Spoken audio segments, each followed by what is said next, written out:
G'day legends, it's John here. I've been thinking about hardware and robots. I've been playing around with this AR SO100. You can see it's missing its arm because I blew out a motor. But had this crazy idea and I thought maybe it'd be fun to talk about. We went and bought a robot off Amazon. Well, not a robot, actually just an RC dump truck. And I thought it'd be really fun to see how hard it might be to convert this mini dump truck into an autonomous haul truck. A lot of mining companies are looking at autonomous haul trucks, and there's a whole bunch of already existing great products out there. I thought it'd be kind of very fun to go through the process of making a like a little miniature version.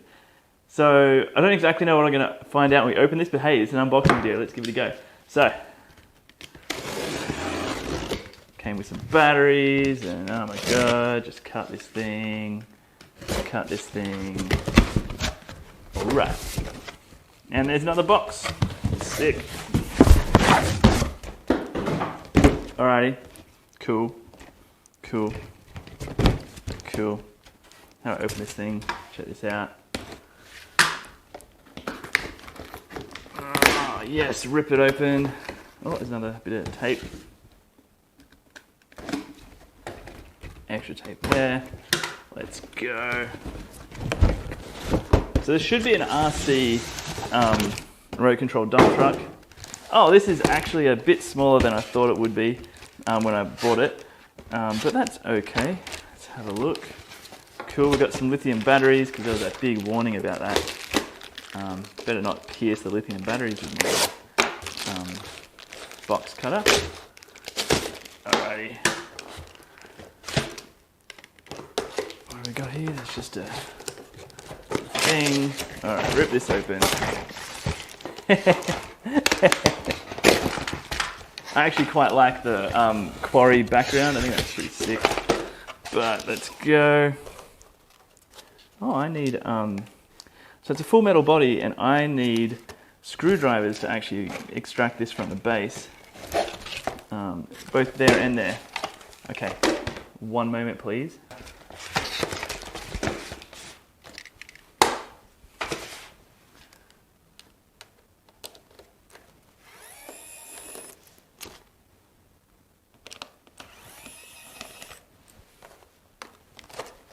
Cool.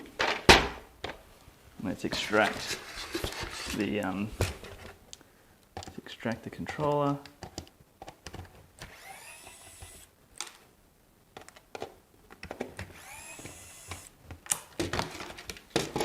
All right, get rid of this. Oops. Alrighty, so let's have a look at what we've got here.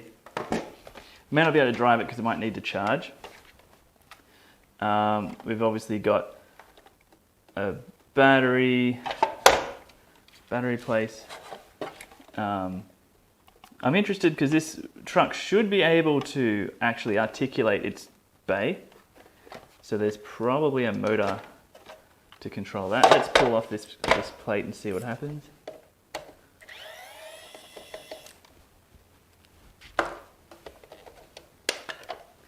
Cool, all right, that's just for the LiPo batteries.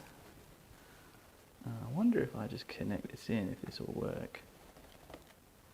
I'm interested to see, I think I kind of want to actually pull this all apart, but we'll see if we can get it to drive first. Let's have a look at the back of the controller. I might also have a spot for another LiPo battery. These things may not be charged. Oh, I need 2 AA's. Oh, that's nice. They give us a battery for the truck. Now, there's probably... doesn't appear to be an on switch. Oh, yes, there is. Hey, we've got lights. All right, 1 second. I'm just going to get some batteries for this controller. Alrighty. So it's a 2.4 gigahertz controller. The reason why I wanted to get an RC car is that maybe it means that much of the work will be done for us. Okay, so the batteries work. Oi.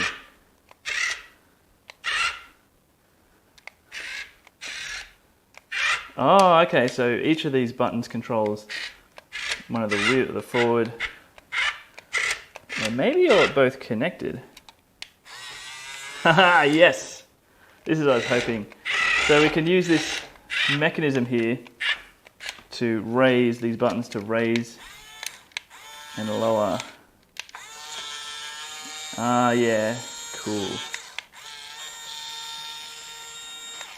You can see there's a motor mechanism just in there that's moving as I push this up and down. You also apparently have lights or no lights, and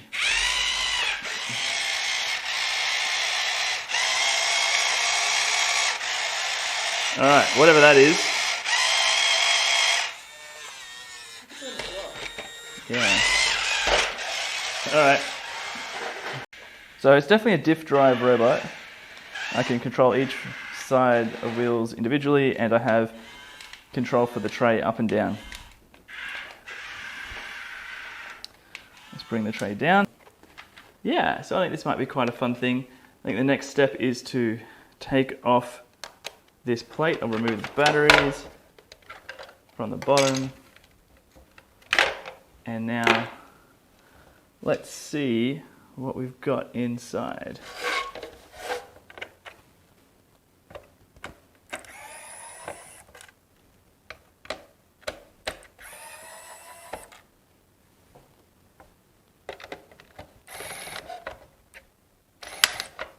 My screwdriver might not be long enough for that one.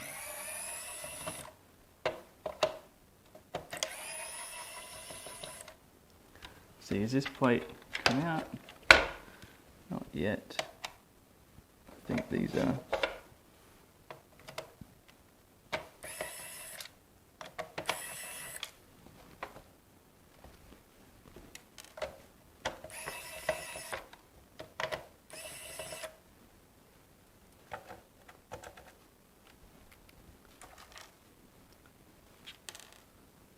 Okay, I'm going to need a different screwdriver to get at these two that are hidden in here. G'day legends. So I've pulled apart the truck and had a look at all the bits, and now I want to just talk to you about what I think we're going to have to do if we want to do this project. So let's go and have a look at the truck. Alright, so actually I kind of quite like this design. It's very mechanical. And so there's actually 3 gearboxes in this truck, and there are also, 3 controllable motors. So the first gearbox is in here, and there are 2 motors hidden here underneath this circuit board. And there's a gearbox here that converts these motors to wheels, to driving the wheels. These wheels are then mechanically linked via these shafts to another small gearbox here that drives these wheels. So each set of wheels has 1 motor that drives both of them. So this is your typical differential drive sort of setup. This is the control board that has both the antenna and all the controllers for all of the motors. And we're going to have to basically rip this out and put our own control circuitry in here to drive all of these motors as we want to. I'm thinking that we might be able to install a encoder along this drive shaft, although the rotations of this drive shaft won't be the same as the rotations of the wheels. They will be related and close enough so we can get an estimate of our current wheel speed by measuring these shaft rotations. There'll be some slip, but it should be fine. Next over here we have this mechanism, and so this is the raise lower mechanism that moves the tray up and down. And you can see here it's just this rotary shaft, kind of, a bit reminiscent of how like a steam engine works. And there's a worm gear and a series of gears in here that rotate this, and here's the motor that drives it. One thing that's a little bit annoying is that this here is a rectangular or a square shaft, which is going to be probably a bit harder for me to figure out how to put an encoder on that. But that's where we possibly can add an encoder. And then if we can drive those 3 motors, we'll be able to control all the key parts of the robot. There's a little bit of space in the back here. Maybe we can put a circuit board or a really small Raspberry Pi or something. It might not be big enough.